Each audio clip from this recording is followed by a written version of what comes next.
Welcome to the Big Fat Real Estate Checks podcast with Marco Kozlowski, where we help investors like you get the knowledge and skills you need to replace your JOB with passive cash flow for life. Hey everyone, this is Marco Kozlowski. Welcome to Big Fat Real Estate Checks. I'm remote today, going to visit my daughter down in Miami. And I am joined today with Gabrielle Arish and Francesco Galuccio, where we are going to be discussing today actually a call that I just did that they snuck in to listen to me do virtually, of course, and pretty interesting thing. We're only going to be playing the interaction that I had with the student. If you want to hear the actual call, you're going to have to join the Seller Call program, which is completely free. It's every Tuesday at 9 o'clock live. If you actually go to sellercalls.com, you can join, and you can listen in live every Tuesday, where you can hear me do live calls with students and student deals, and some pretty amazing things. Pretty massive return actually on this opportunity. $1,500 a month in revenue, about $18,000 a year. I'd say a net about $10,000 for about just under $70,000. So it's a 15% return plus, and it's pretty cool. So we're going to discuss this.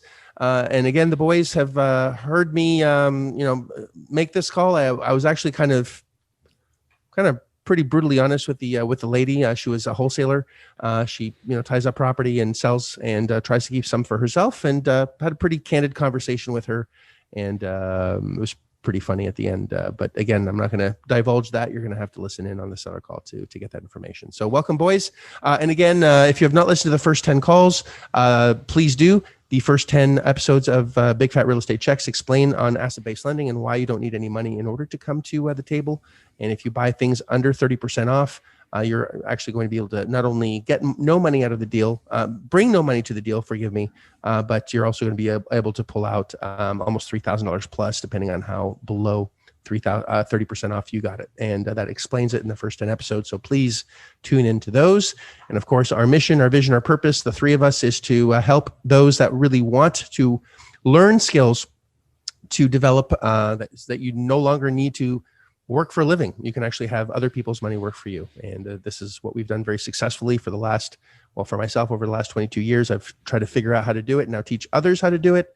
And Gabe and I and Frank and I are very good friends now, and also students of mine that helped me throughout the journey. So welcome, ladies and germs. Thank you. Welcome. All right. So that was a long ass explanation, but I think everyone got it. All right. So anything to say before I start this recording? Well, the actual call with the seller was quite, I was in stitches.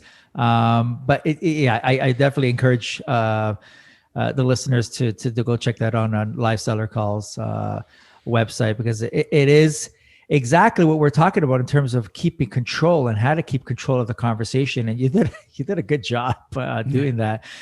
It was quite funny actually as well. But yeah, no, I like the pet talk in the beginning with the actual student, and I know you do most of it with the students, and we do as well. We help out, and we try to dissect into the deal, and see it from a different angle, and see how we can get this to the closing table. So, roll the tape, I guess. All right, let's roll it. So this is just some context. Whenever a student gets a deal that needs a phone call, everything we do is mostly done by email. And not everyone will be able to be, I'm going to put in quotation mark, closed or converted into a contract with a just email. And when there's a case, in this case, there's a wholesaler, someone that already put the property under contract. And she already said that I think she got it for $64,000 in the agreement. She told us this in the call, which is a pretty good deal for her. She wanted a proof of funds, and she was really married to this proof of funds, wants proof of funds. And before I actually call the seller and, to get her off of this, this rock, this sandbox, this soapbox, if you will, because there are ways and strategies of doing that without having to give a proof of funds.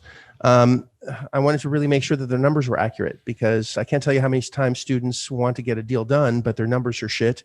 And if your numbers are shit, and I'm talking to a wholesaler or a seller or anyone else, an agent, and the numbers don't jive, I'm going to look like an idiot, and I can't do that. So I have to make sure that the numbers make sense. And I know the team has checked them as well. And we generally, my program is 3 to 5 units. And sometimes there's something that falls in or lands in our lap that's actually, in this case, going to be a duplex that actually does make, a lot of sense. Pretty good deal. So let's listen. And by the way, if you, since we're not all in the same room, just raise your hand and I'll hit the pause button. You. This one is it's a duplex, and she's a wholesaler. She telling me I basically told her I'll send over a purchase PSA agreement, and she's saying we can't do it that way. I already have. So on that one, again, this is a student. I think this is one of his first deal. He's early in the program in learning this. Yeah, he's in the basic 3 to 5 unit, and the promise is will help you, support you until you close a deal. Period. Yeah. No matter how long that takes, and that's the promise. That's what we deliver. And I even still get involved on the lower level students, as both of you do. You guys are busting your asses as well. So we're and this is a team. Sorry, Frank, go ahead. No. So that's where he got his first obstacle from the wholesaler, because the wholesaler's got to feel like, listen, they're under a time. Time is in essence for the wholesaler, because whatever they have on their terms and conditions with the actual owner. So as soon as the student says, I'll send you over a purchase and sale contract, already the wholesaler is raising a red flag and say, hold on a sec, I just finished telling you I'm a wholesaler. So they want to sign their paperwork. They want to sign the contract, as opposed to that wholesaler closing with the seller, and then the wholesaler then closes with the student. So I'm not saying that was an amateur mistake, because sometimes would do what's called a double close. But in this case, she was like, wait a second, no, I'm a wholesaler, man. I told you this. So that was just one little minor hiccup that's going to keep going here. And I don't know if this was clear to the listener, but she already has a contract with the seller. It's an agreed contract at a determined price. And the seller, at least from my understanding, seems to be aware that that's what she's trying to do is resell it or wholesale it to someone else. I'm assigning it to. Okay, it's a duplex, so because the class you're in, I think, is 3 to 5. So as soon as I heard duplex, I had to hit the pause button, because the class is 3 to 5, and I want to make sure that he has a blessing from the team that I can actually make this phone call. Because if I made a phone call to everyone that just wanted a phone call, I'd get nothing done. I'd be buried. So kudos to both of you for policing this well. I'll still help you, but this is a little bit lower than what we should be doing, because I don't think it'll cash flow even if you did buy it. That's the challenge with the duplex, but I'll check out real quick. What's the address? Actually, I think it's fair to say. Again, I know we're not advocates of one, single family and duplex. There is opportunities there to make money, but you hit it on the nose where it says those type of properties, you're not going to cash flow. Like if you buy and hold, typically with those properties, odds are you're probably not going to cash flow. Those properties, there is a different exit strategy that we talk about on many podcasts. But from a buy and hold perspective, typically they're not. And I remember talking with the student on this, and I kind of gave the blessing, because we did the pledge as well. Marco's beliefs that we're firm about being flexible. And when the student says, he goes, it's a duplex, I was like, yeah. Like Marco says, we're preaching 3 to 5, because typically those are the ones you can buy and hold, and you will cash flow on, which is the whole point. But I said, you know what? Let's take a look at it. If you're under a certain amount based on our criteria matrix, if there's money to be had, we're going to help you. We're not going to be assholes and say, no, 3 to 5, forget it. You can't do it. And we didn't do in this case. So I just wanted to bring that up. And even if it doesn't cash flow, there's still a way to make money. And that's the important part. And this is why Frank kind of gave the go ahead on this. Yeah, there's ways to monetize everything. All levels. Yes. And again, this thing is worth, we'll see. Of the property? Yeah, I have to check value real quick. So I'm asking for the address because I'm starting from the basics. I have to. Yeah, hold on one sec.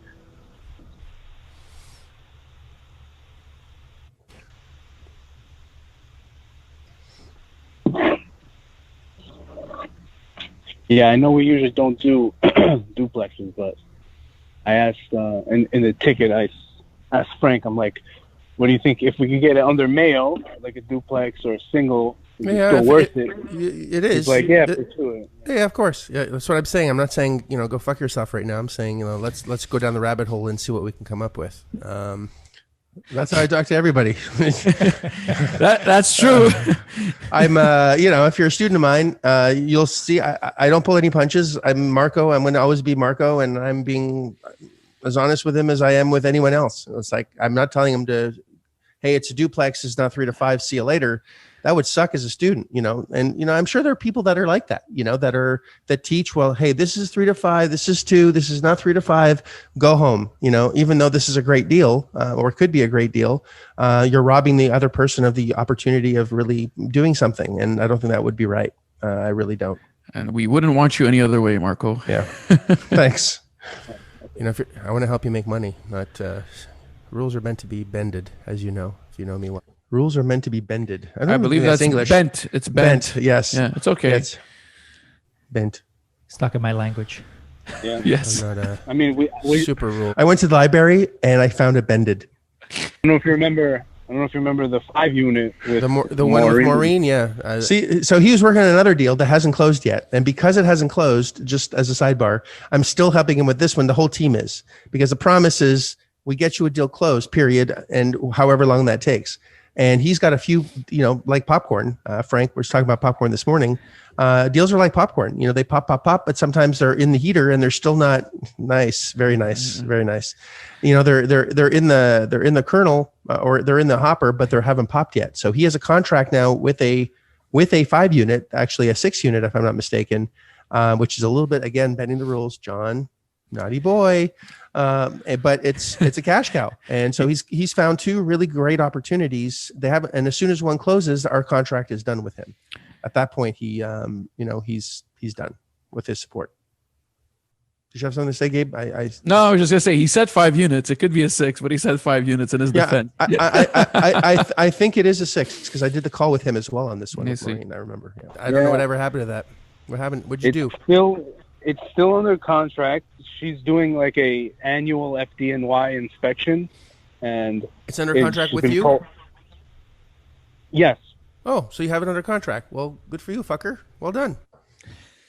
So this is interesting because the way it sounded is that you've had this discussion with his seller a long time ago, and it's under contract, and it's still under contract. So that just comes to show when we tell you that our contracts are rock solid, and we need to get our inspection period done and our due diligence period done, and we need our due diligence items. This is a prime example of a student who has had a contract for a long time, and it's still under contract, and he's in control right now until he gets all those inspections done.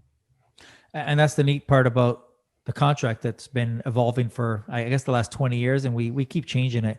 I think it's sometimes we change it every quarter, because whenever we come over an obstacle or something comes up, we're like, this would be cool to add in to not only protect the student being the buyer, but also to make the seller accountable for their actions. And that's why some don't like our paperwork, because it puts accountability on the seller to, hey, you know what, we'll do this. We promise to do this and we'll keep our promise. And your promise is you're going to do this. And if you don't give us everything we need to make a sound decision, then, we have a floating closing date. So until we get everything, we don't start. It's like, give us everything so we can dissect it, deep dive into it. And if the numbers check out and basically what you told us it makes, then let's move forward. And so, yeah, he's definitely in the driver's seat on that. And, he may end up having 2 deals, which is very flexible over his 5. Maybe they close on the same day if he strategizes pretty good. And that's what he should do. If I was going to abuse me and use loopholes in Marco's system, that's what I would do. Yes, exactly. Close 10 deals in one day. Little does he know that you like being abused. He may be listening to this, right? Well, it's okay. Well, he better be listening. Well, here's the thing, guys, is I want people to succeed, right? And if we're I hate to say it, we're tools that are meant to be used, right? I can't tell you how many times people go to an event or go to a class and do nothing. And that really hurts my feelings because I've worked really hard. You've worked really hard. How much time do we put into this? Not because we have to, because we want to. We really want to help as many humans as possible. We don't get up in the morning thinking, fuck, I have to do this. This is fun.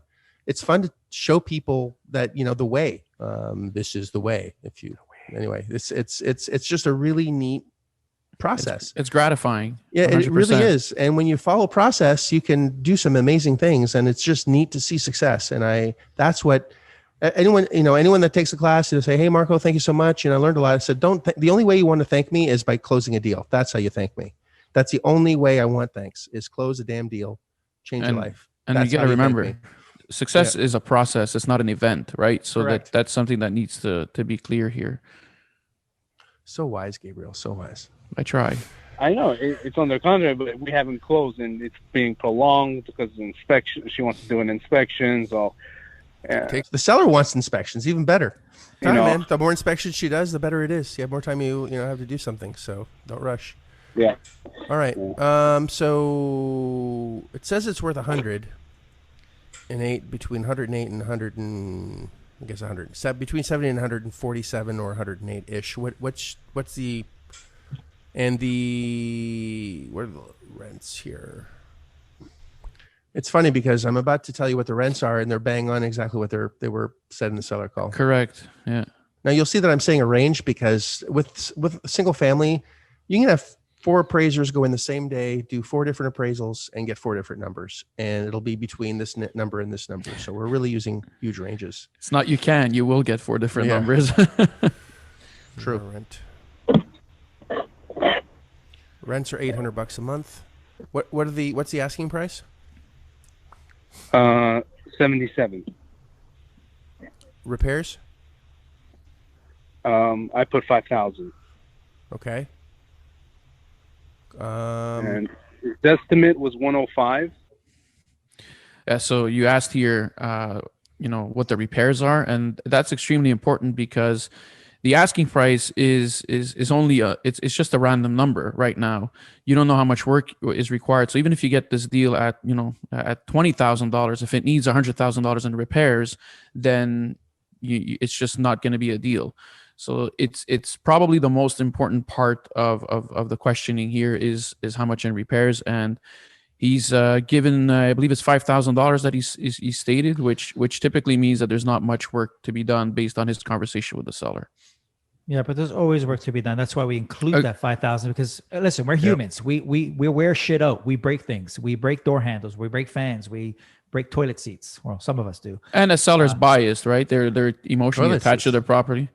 Yeah. So counting for that 5,000, whether you spend it, I'm sure they can plug in $5,000 to improve the property, even for the looks, or change a few things over and over. But that's just to be on the conservative side. Because if someone says everything's done, everything's perfect, nothing's perfect. It's like when you go to the orthodontist, even if you do have perfect teeth, they say you need braces. You got a little bit of an overbite, whatever.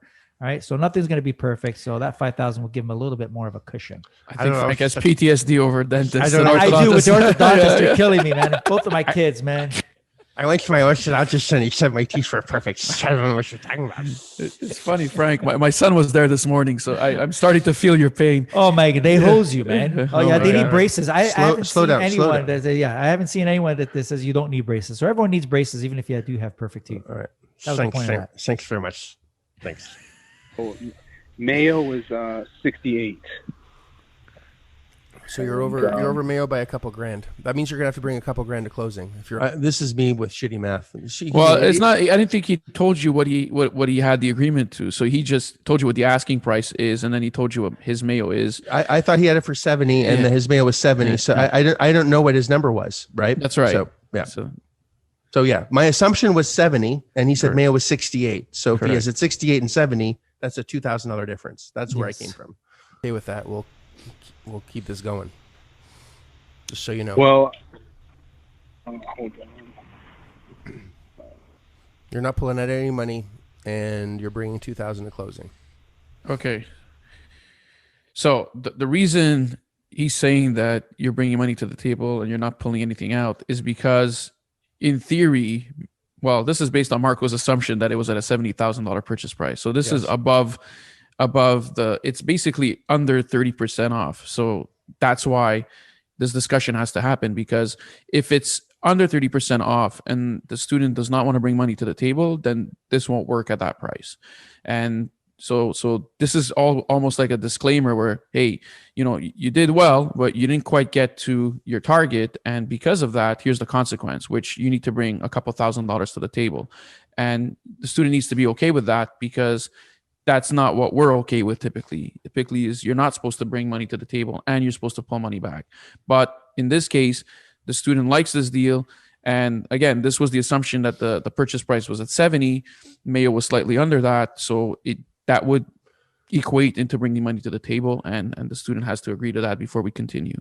My suspicion is going to be worth more than 100,000 anyway. Agreed. Yeah, I think it's going to be worth closer to 120. I think we're well under Mayo in this. But anyway. Which is good news for him, because then he will have to bring no money down and he'll pull out money at closing. Which is the point. Exactly. 68,258 is what we all right. got it to. Got it. All right. Well, 68,258 and his Mayo is 68. He basically is right at the mid. Correct. So yes. he's We're using a very conservative. We're using the lowest conservative comp value that we found, which again, like you said, it's very subjective. So we're using a lower number just to be on the very, very conservative side. And yes, he's 200 and a little bit off, but again, I very much doubt when he does get an appraisal, it's going to be exactly what we saw or what he located on the website. It could be potentially more, it could be potentially less, but most likely not. That's why we're using the very low number, so we don't get pinched that way. So whatever, 68 and change. Now they're. So let's say you get the money at just round numbers 10%. So it's going to cost you $6,800 for you to carry it at the most. Mm-hmm. All right. Your rents are $800 a month per side, so that's $1,600 according to this. Let me actually check on Rentometer. I don't know if you've done this yet. Have you checked rents? No, I haven't. To support? No. All right. So the site I was using, I don't really trust their rents, so I went to Rentometer. Frank, go ahead. No, I was just going to say that why you're doing this, and so you're checking out, okay, from a comp perspective, because it is residential. So when you're looking at residential, you use a comparable value to assess what that property is worth. So you did that, check mark. Now the next thing is, okay, that checks out. But if he wants to keep it, so like we said before in the beginning, listen, if it's not cash flowing, then you have other exit strategies that you got to explore. So he wants to keep it. So let's see. And now you're going through this to verify rents. What do they go for when we go to various sites? One is Rentometer, to check out what the rents actually are and compare it to what the seller has communicated to us to see, okay, in the end, if you're getting an asset-based lender quickly, they may charge a little bit more. Marco's using worst case scenarios, like, fuck it, let's just say 10%. Right? If you get the money at 10%, here's going to be your debt service. Now let's see what the rents are, so we can see, okay, when we deduct your operating plus the debt service, are you going to end up in the black or in the red? And that's why you're doing this process. Yeah, and it's setting up the call, because if it does cash flow, then you have, you're going in one direction. If it doesn't cash flow, then maybe your direction is to try and bring the wholesaler down a little bit so that we can cash flow. Right. And yes. So let me check that out real quick.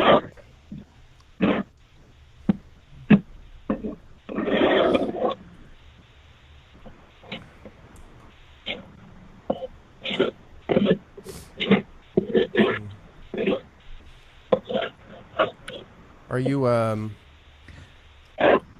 refinishing furniture right now? So Marco said this because now. Well, he's setting them up.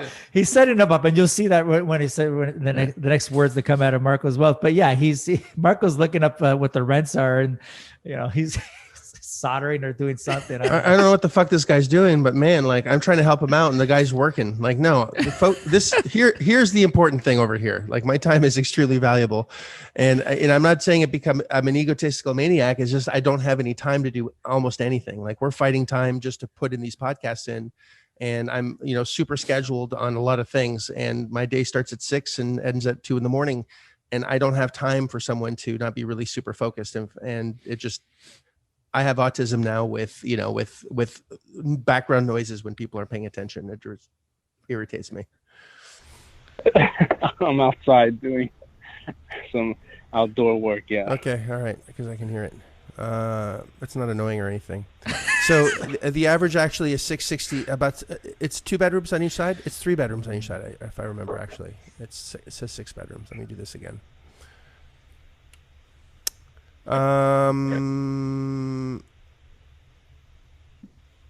That's strange.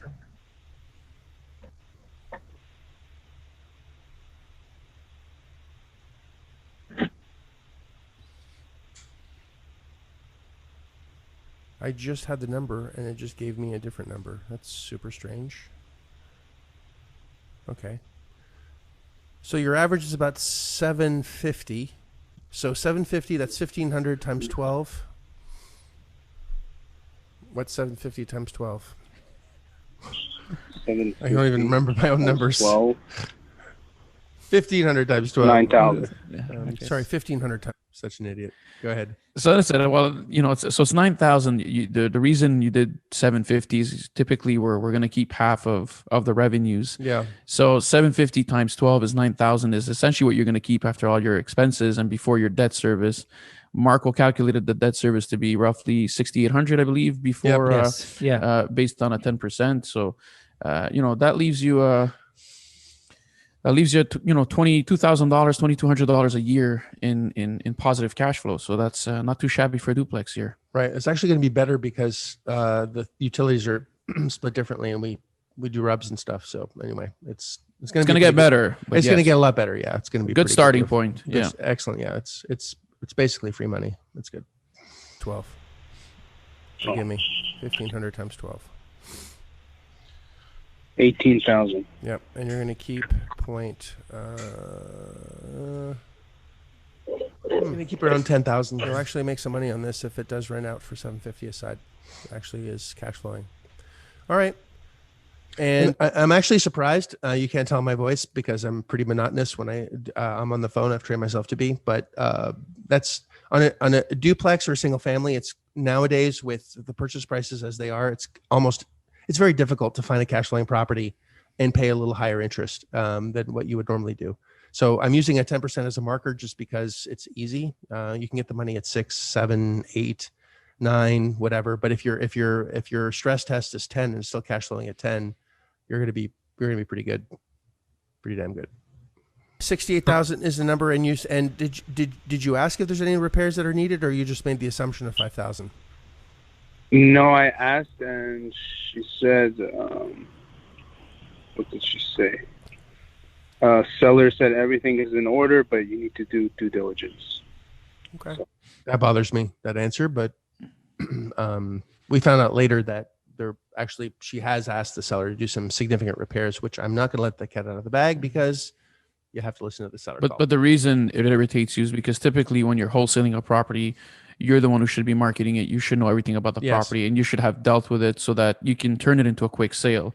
If you need the buyer to do everything or all the work, then it's creating like this triangle of information, and there's a lot of stuff that can get lost. So just a tip for you out there, if you want to wholesale, just make sure you do all the homework and get all the answers you need so that it's easier for you to sell this afterwards. And I don't understand why wholesalers, there's a lot of wholesalers that don't do that. They're say, lazy. You know what, do your due diligence ahead of time before you put the offer. If I was a wholesaler, I would get as much information as I can, put it on some kind of Google Docs, Dropbox, pictures and all. So when I'm soliciting that property to prospective cash buyers, they got everything there. I did some legwork or most of it. Here's the financials. Here's this. Here's the pictures. So like, damn. 16 in Excel spreadsheets. Yeah. I'm good. I'm good with Excel sheets. Yeah. Excel sheets. Yeah, that's exactly. Excel sheets. So it's Excel sheets. You get the Excel sheets and the shits too. Yes. Yeah. But in all seriousness, it's the way we do business, because obviously if you do as much legwork as possible, and it's a no-brainer, I hate the word, but it's useful here. It makes no sense for someone not to buy it because you've done all your checks and balances. And when they check, they go, yeah, that's right. Yeah, that's right. Yeah, that's right. Holy shit, this is perfect. And now you have a seamless list of buyers. When you actually start selling these things, they just want to keep buying and buying and buying from you. Like if this lady, wasn't so difficult to deal with, which you'll see in the call, eventually she'll probably be a great source for us to buy as many assets as possible, because I'll train her. I'll have to slap her around a little bit, but I'll train her, do exactly what I want her to do. So it's seamless, and that's how it should be done. So, yeah. That's what she said. All right. Yeah, you said I need to put in 2,000 at closing, or Yeah. If you buy this, Shit. you're putting your money in closing. Yeah. You're listen. Mayo's maximum allowable offer doesn't mean maximum allowable offer where we can bend that rule. This is one rule that you can't bend. So whatever your number is below your Mayo is what you're going to have to come up with at closing, and there's going to be no cash out. Just so you know. But I'm not above Mayo. You are your Mayo is, what is your Mayo? My Mayo is 68,658. Your Mayo is I use the Zillow. So your estimate. All right. Well, depending. Okay. All right. Then if you're below Mayo, you're okay. If you're, I feel like we've been talking about Mayo a lot, maybe explaining that it's not a condiment, it's a maximum allowable offer. yeah. So just so you know, this is kind of the maximum amount that you should be paying for this property. Correct. Yeah. Above Mayo, then you're not okay. Yeah, Just no, I know I'm below. You're in the gray area of who the fuck knows, because if it is worth 108, then you're okay, or 105. If it's worth less than 100, then we're not. But we'll get to that bridge when we cross it. What I mean by that is, in due diligence, we'll figure out exactly what this thing is worth. Go ahead, Gabriel. No. Okay. You said it right. There. Let's call the wholesaler real quick. Give me a second here while I add her. What's your number? Okay. There you go. So that's all I want to play right now. Mm-hmm. And then we go straight into the call, which lasts another 13 minutes and 23 seconds, that whole call. Do not want to miss this call. It was extremely interesting. And, just for a point of reference, that call is going to be broadcast this evening, Tuesday, June 15th, 2021. So if you want to go to that, depending on where you're listening and when you're listening to this, it'll be, I won't be able to do the call, sadly. Frank and Gabe will be we'll do it. Doing that call this evening. So it'll be a lot of fun. Dissect it and see why I said what and why, and be a lot of fun. Don't miss it. All right. So anything to add to this, boys? This is, we just did a whole pre-seller call, seller call on a podcast, which has never been done before. So no, this is good. It was behind the scenes. And I know when we get on coaching calls with some of the students, we haven't in the past communicated that. We tee it up. We get a little background substance to it, but this is the first time you're actually hearing it, and this is what goes on, and some of it is longer than this. The bigger the deals, there's more moving parts. There's more to dissect. So we deep dive. If we know the numbers are right or below that threshold that we need it to be, then you're going to go down that rabbit hole a little bit more. We're going to ask a lot more questions, obviously, because we want to make sure that student or whoever's buying it is buying a sound property, and they're not going to get burned later on where there's going to be skeletons in the closet. You don't need that later. But this is you'll find the skeletons in due diligence. I mean, exactly. We're doing as much as we can to mitigate the risk going into it based on what we know and what the seller tells us. And that's all we can do with the student at this point. And then once they get into due diligence, there's a separate process for that to make sure that we validate everything before getting into a property and closing on it. Yep. We do this because. Oh, sorry. Go ahead. No, you go ahead. No, you go, please. I was going to say, we do this because we don't want to waste, number one, the wholesaler's time, because the wholesaler may be, again, like I said before, they may be, time's the essence for them because they have a certain deadline before that their contract expires. So we don't want to waste their time, and we don't want to definitely waste our time. So we're going to make sure if we are going to put an offer and tie it down, not just for the sake of tying it down and then waste everyone's time for that matter, and then you have to pull out or you have to renegotiate. There may be we may have to renegotiate depending on the repairs, but if we don't have to and we're solid, then what do you think that wholesaler is going to do? If the student closes on this, you know what, they were sound, they were very honest, they were very transparent, that what we can and what we can't do based on what you told us, this is what we're based our offer on, and they close on this, John closed on this, that wholesaler is going to say, shit, I'm going to find more for John. And there you go. He's got a golden retriever that's out on the field and looking for properties for John because she knows that he can perform and close. So it's a win-win for all parties, including the seller. And for us and everybody, right? Everybody wins. So there you go. So that's a wrap. So hopefully you enjoyed this episode. Like it, love it, share it. And again, we appreciate you, the listener, and Frank, Gabe. Couldn't do this without you. Appreciate you both. Have a great day, guys. See you later for now. If you like this episode of Big Fat Real Estate Checks, then show some love by leaving a comment and a good rating. Also, as a thank you for tuning in today, we've got a special free gift. The journey to passive cash flow for a life starts by finding deals, and it's easier than you think. Simply go to getdealsbytuesday.com, enter your email address, and we'll send you a free quick start course called Deals by Tuesday. Even if it's 11 p.m. Monday night, this course will show you how to find discounted real estate deals by Tuesday. It's that fast and simple.